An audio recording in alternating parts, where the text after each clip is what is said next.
Tonight's film is Carnival of Souls, the story of a cynical church organist who...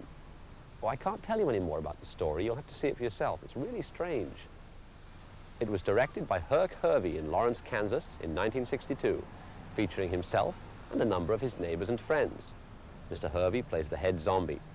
The only professional performer is Candice Hilligloss, who plays the organist. It was Mr. Harvey's only foray into the exciting career of film director, unfortunately. Not only did he direct the film and act in it, he also paid for it. I think he ran a Chevy dealership.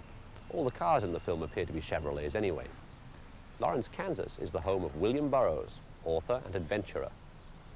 The Monthly Film Bulletin has called Carnival of Souls one of the most influential films of the 60s. It certainly had a tremendous effect on George Romero, whose Night of the Living Dead resembles it in tone and zombie physiognomy. It has the strange matter-of-fact quality of The Honeymoon Killers, which we saw on Moviedrome last year. There's also a touch of Ambrose Bierce about it, but in tone it's not particularly gothic or Lovecraftian. Overt, weird stuff is kept to a minimum, and a very strange sort of horror film indeed emerges.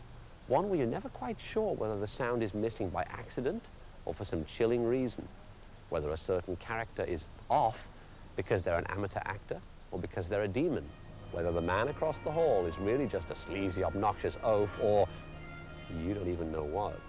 You can't predict what twists and turns Carnival of Souls is going to take. That's what's so good about it.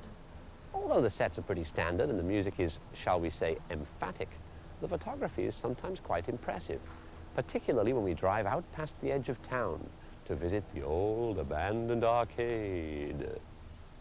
The cinematographer was Maurice Prather. Maurice was lucky to be working in the days when films like this had to be made in black and white because it was cheaper than color.